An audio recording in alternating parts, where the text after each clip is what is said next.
Pour ne rien manquer, abonnez-vous maintenant. Les Vraies Voix Sud Radio, le coup de projecteur des vraies voix. Avec cette question que nous vous posons, est-ce que l'armée française doit quitter le Niger où manifestement elle n'est plus la bienvenue? Je rappelle qu'une junte militaire a pris le pouvoir contre le président élu Bazoum et que cette junte militaire a déclaré ceci au sujet de l'armée française il y a quelques jours. Face à l'attitude désinvolte et à la réaction de la France relativement à la situation interne qui prévaut dans notre pays, le Conseil national pour la sauvegarde de la patrie décide de dénoncer les accords de coopération dans le domaine de la sécurité et de la défense avec cet État.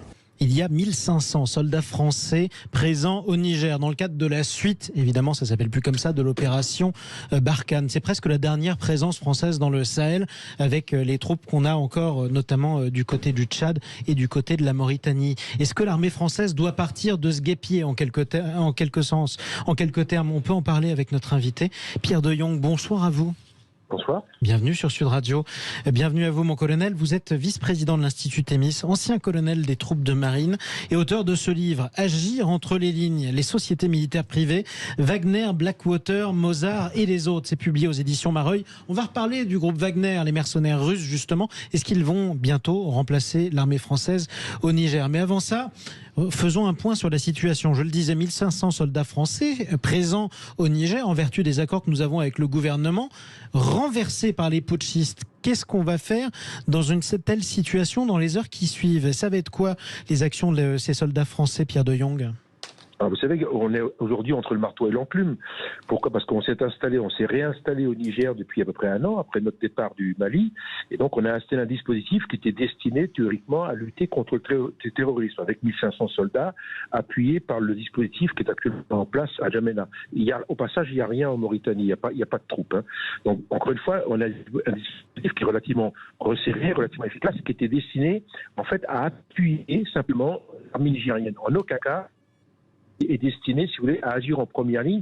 Pourquoi? Parce que la France a fini par percevoir l'intérêt qu'il y avait à ne pas être exposé systématiquement en cas de conflit. Le problème là aujourd'hui, c'est quoi? C'est que la situation est absolument incroyable. C'est qu'on est dans un pays qui a fait appel à nous, il était d'accord à partir d'accords, etc., était d'accord sur notre présence, et là maintenant, il est en mesure de rétorsion suite à notre prise de position, souhaite qu'on parte. Là, c'est un imbroglio diplomatique incroyable, parce que si on reste, c'est incroyable, d'autant que l'ensemble de l'Afrique aujourd'hui nous critique sur notre positionnement, et si on s'en va, ça veut dire qu'on donne, on va dire, un blanc-seing quelque part aux putschistes. Donc la situation est absolument ingérable, et aujourd'hui, je pense qu'il doit y avoir une espèce de, il doit y avoir des mots de tête dans les chancelleries, hein. Effectivement, parce qu'on ne sait pas du coup à quel gouvernement obéir. Est-ce qu'on doit obéir à celui qui a été renversé mais qui a signé ses accords avec nous, ou au contraire à celui qui a pris le pouvoir et qui nous demande de partir? Tiens, justement, on pourrait parler aussi de cette opération militaire, ces opérations militaires dans le Sahel depuis près de 10 ans. Plus de 50 soldats français y sont tombés pour lutter contre le terrorisme dans des pays où ils ne sont manifestement plus les bienvenus. Alors ça aurait pu être Hector, et on est ravis que ce ne soit pas votre cas, en tout cas que ça n'ait pas été votre destin. Bonsoir à vous, mon cher Hector. Oui, bonsoir. Ça n'a pas été mon destin, mais j'ai fait l'Afghanistan où il y a 90 de mes camarades qui sont morts. Exactement. Et pareil, on s'est fait, encore une fois, un beau gâchis en fait. Question qu'on pose tout bêtement, parce que je pense que vous vous reconnaissez en tant qu'ancien militaire. Est-ce qu'on doit encore envoyer nos soldats se battre contre le terrorisme dans des conditions très difficiles et dans des pays où en plus ils ne sont plus les bienvenus? Qu'est-ce que vous en pensez en tant qu'ancien soldat, Hector? Alors, de toute façon, le soldat est aux ordres des politiques. Donc, il y a deux solutions. Soit on continue à se battre, mais on accepte qu'il y ait des pertes, et surtout qu'il y ait des pertes en face, parce que militairement, la junte, on a la capacité de la virer, hein, parce que ça aurait été dans les années 70, un truc comme ça. Il y aurait eu des avions qui auraient atterri, les putschistes auraient été virés en 8 heures et un autre gouvernement aurait été réinstallé. Et c'était les grandes heures de la France-Afrique. C'était les grandes heures de la France-Afrique. Maintenant, politiquement, on ne veut plus assumer, soit on retire nos troupes, mais par contre, ce sont des mesures de rétention par rapport à cet État, c'est-à-dire qu'on n'aide plus leur développement, évidemment, et surtout on ferme nos frontières et nos troupes, elles servent, on va dire, à rendre notre pays étanche. Plus d'immigration clandestine en provenance du Sub-Sahara notamment. Et on les laisse se démerder. Au final, vous voulez plus de nous? Vous voulez plus de nous, vous vous démerdez avec les Russes. Et je pense que le collier russe va être un peu plus pesant, et chinois d'ailleurs, va être un peu plus pesant que, on va dire, le paternalisme un peu à la française. Et à mon avis, dans quelques années, ça va être comme en Madagascar quand les Russes vont s'en aller, ils n'auront plus que leurs yeux pour pleurer. Et ils se démerderont avec leur groupe djihadi. Et on rappelle d'ailleurs que le groupe paramilitaire Wagner est présent dans plusieurs pays francophones, pas tous aux prises avec le terrorisme. C'est le cas notamment de la République centrafricaine où le groupe Wagner est présent. Parlons-en avec vous. Merci beaucoup mon cher Hector de nous avoir appelé pour témoigner au 0826 300 300. Parlons-en avec vous mon colonel Pierre de Jong, puisque vous êtes aussi, vous avez écrit sur le sujet, spécialiste de ces sociétés militaires privées. D'abord, ce sont des mercenaires ou ce sont des vigiles ? Clairement, Wagner, c'est un groupe de mercenaires, puisqu'en fait, on peut considérer qu'à peu près, il n'y a qu'un tiers, ou on va dire la moitié du groupe Wagner est constitué de Russes. Le reste, c'est des Ukrainiens, c'est des Syriens, c'est toute nationalité confondue. Il y a même des Français qui sont dans le groupe Wagner. Il y en a beaucoup ? Un certain nombre. On estime à 10 le nombre de soldats français qui sont dans les rangs de Wagner. Ben, c'est normal. Enfin, il veut dire qu'il y a les Américains, les Anglais, il y a vraiment pour tous les goûts. Donc c'est effectivement un groupe mercenaire. Et de toute façon, le groupe Wagner se présente comme un groupe mercenaire. C'est comme ça qu'ils s'appellent entre eux. Ils se considèrent comme des mercenaires. Bien que Vladimir Poutine, le président russe, ait fini par dire publiquement que c'était le gouvernement russe qui avait financé et armé le groupe Wagner du début jusqu'à la fin. Il l'avait dit quelques heures après la tentative de mutinerie d'Evgeny Prigojine. Est-ce qu'il y a une chance que l'armée française parte du Niger dans les heures ou les jours qui viennent, Père de Jong ? Alors c'est la question centrale. Aujourd'hui, vous voyez bien que l'État nigérien, enfin l'État de transition, l'État qui vient d'arriver aux affaires, demande notre pouvoir, demande notre départ. Est-ce qu'on est capable de dire non ? C'est extrêmement compliqué. Encore une fois, ça fait partie des décisions qu'on va prendre et on ne peut pas, si vous voulez, rester présent contre un gouvernement. C'est absolument impensable. Donc la situation est impensable. Soit le président Bazoum revient dans le très court terme, dans les heures qui viennent ou dans les jours qui viennent. À ce moment-là, on pourra rétablir la situation. Mais le problème aujourd'hui, c'est que la CEDEAO s'est engagée un petit peu vite, si vous voulez, en lançant cet ultimatum au Niger, et on voit que les Nigériens, si vous voulez, résistent à cet ultimatum. Et dès lors que la CEDEAO n'est pas crédible, puisqu'aujourd'hui la CEDEAO a annoncé ce matin qu'elle avait besoin déjà un petit peu de temps pour pouvoir intervenir. Et quand même elle interviendrait, et clairement la CEDEAO n'a pas les moyens logistiques, les moyens de transport, les moyens de soutien, les moyens d'appui nécessaires à une opération dans un pays voisin, donc c'est extrêmement difficile. Je veux dire que la France, de toute façon, a été impliquée d'une façon ou d'une autre, de facto, si vous voulez, dans ce... Alors, pas en premier échelon, bien évidemment, mais en deuxième échelon. En d'autres termes, les seuls qui soient en mesure militairement de mettre fin à ce putsch, c'est l'armée française, et cette armée française n'a pas envie, en tout cas, de le faire. On est d'accord ? Elle aurait dû le faire tout de suite. Comme vient le dire votre intervenant précédent, ce genre d'affaires, on le traitait en général dans la nuit. Au matin, il y avait 300 hommes qui débarquaient et puis on rétablissait le pouvoir. Oui, mais alors pardon, parlons aussi de ce qui fâche, malgré tout, mon colonel. Si la France est décriée dans cette région du pays, c'est parce qu'elle l'a trop fait, ce genre d'opération militaire. Et c'est justement que la France-Afrique est absolument vomie par une partie de la population qui n'est pas nécessairement poutinienne. On peut le reconnaître quand même, ça. C'est pour ça que c'est terminé. C'est un mode de fonctionnement qui est totalement terminé depuis quelques années. Alors c'est vrai qu'il y avait encore quelques résurgences. Rappelez-vous au Mali, on est intervenu au Mali en 2012, mais à la demande expresse de l'État malien, avec un courrier, etc. Donc il y avait des règles, puis les Nations Unies qui avaient décidé. Là, on est sur un modèle qui est un modèle ingérable et dans lequel la France, je l'imagine, ne souhaite pas se réengager. On ne souhaite pas, si vous voulez, être un acteur de premier échelon dans cette opération-là. Donc c'est extrêmement difficile. Un autre point qui est très embêtant, si vous voulez, c'est qu'au-delà de la CEDEAO qui a une forme de légitimité, le problème c'est qu'une partie de l'Afrique, si vous voulez, critique ce qui va se passer avec la CEDEAO.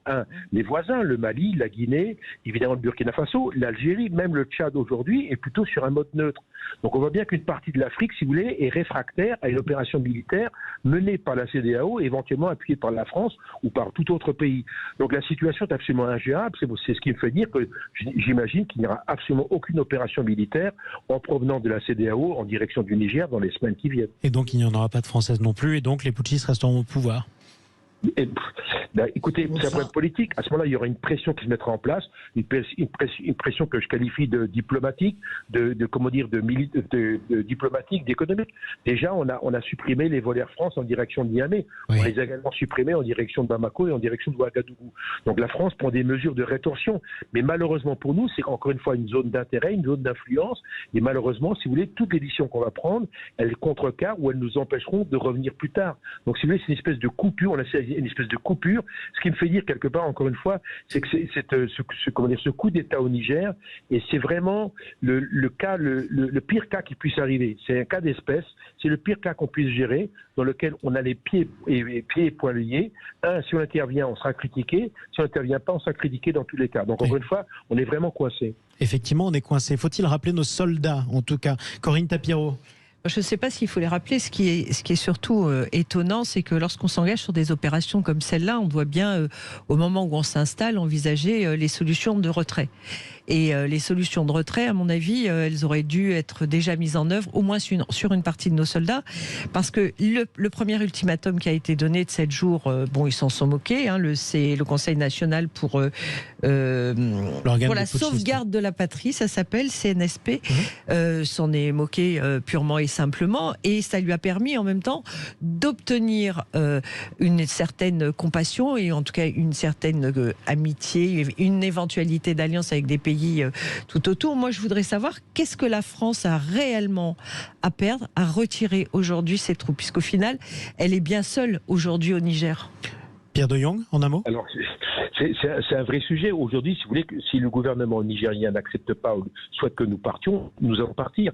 Encore une fois, c'est compliqué. C'est qu'on voit que l'État nigérien, aujourd'hui, entre guillemets, est en train de brûler les vaisseaux, à larguer les amarres quelque part, se rapproche d'autres États, je dirais, particuliers, pour pas dire putschistes, donc le Mali et le Burkina Faso. Ouais. Et puis derrière, en sous-main, qu'est-ce qu'on voit? On voit apparaître la Russie, qui bien évidemment n'a pas été l'initiateur de ce coup d'État, mais évidemment profite de l'occasion. Et on voit aujourd'hui que Wagner se prépare, ou en tout cas se prépositionne au Mali pour intervenir potentiellement au Niger. Alors un mot justement là-dessus, Pierre de Jong, parce que ça fait quand même des mois que les paramilitaires de Wagner sont présents au Mali pour soi-disant lutter contre le terrorisme. Est-ce qu'ils le font plus efficacement que l'armée française ou pas? Parce que c'était le reproche qui était adressé par les Maliens à l'armée française. Alors, c'est aussi une très bonne question. Pourquoi? Parce que d'abord, ils ne sont pas très nombreux. Au Mali, à peu près, je dirais 2000. La deuxième chose qui est très intéressante, c'est qu'aujourd'hui, si vous voulez, les modes d'action de Wagner sont des modes d'une ultra-violence. Le problème, c'est que les soldats français sont issus d'un pays démocratique et qui, bien évidemment, si vous voulez, limite l'usage de la force. On n'emploie pas tous les moyens. Évidemment, donc, encore une fois, nos modes d'action sont des modes d'action, je dirais, démocratiques et qui correspondent à des règles d'engagement, des règles de guerre qui sont couramment admises. On voit bien que les Russes n'ont pas du tout ces blocages-là. C'est-à-dire qu'est-ce qu'ils font? Les attaques de Wagner, elles sont extrêmement violentes. Alors, comment ils se comportent lorsqu'ils interviennent? Comment? Pardon? Elles sont efficaces lorsqu'ils interviennent, mais elles sont extrêmement violentes. Donc c'est un carnage dans les villages, etc.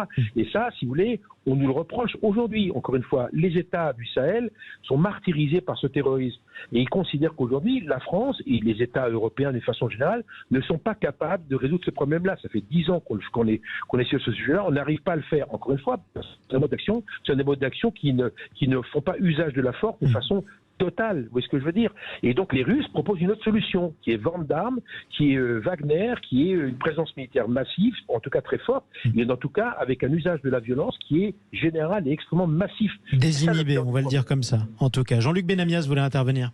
Oui, colonel, je ne vais pas polémiquer du tout avec vous sur le côté militaire, mais je vous apprendrai rien sans doute. La géopolitique mondiale est bouleversée depuis que nous avions été chargés par l'ONU quasiment, notamment les États-Unis, de gérer une partie de l'Afrique. Ok, cette période-là est malheureusement, ou heureusement, je ne sais pas, terminée. 2 mots sur Wagner. Wagner, à la fois, sont d'une violence exacerbée, on le voit évidemment entre la guerre entre les Russes et l'Ukraine, mais on le voit aussi en Afrique. Mais Wagner fait des affaires. Wagner réutilise, notamment au Niger, les mines d'uranium et gère un certain nombre d'autres mines. Ça a commencé. Au Mali, c'est surtout au Niger l'uranium. Wagner est une organisation qui est en difficulté, nous l'avons vu, en Russie et en Ukraine, mais qui dégage sur cette partie de l'Afrique des évolutions et militaires et industrielles, et financières, et c'est ce qui rend les choses compliquées. Alors, en ce qui concerne la France, elle ne peut pas, clairement, on ne va pas dire à nos militaires, je ne vois pas comment le président de la République pourrait leur dire restez, on va faire ce qu'on peut. Non, à un moment donné, nous sommes totalement coincés. On a été coincés au Mali, on risque de l'être au Tchad, on a la communauté internationale, pour aller vite, doit faire extrêmement attention, je terminerai là-dessus, au fait que Daesh se restructure, à la fois notamment en Syrie, mais aussi à partir de l'Afrique. Et on aura à régler un problème à un moment ou à un autre, la communauté internationale, et pas uniquement la France, de voir comment on rebloque ce qu'on a réussi à faire à une période dans le cadre de la Syrie et de l'Irak.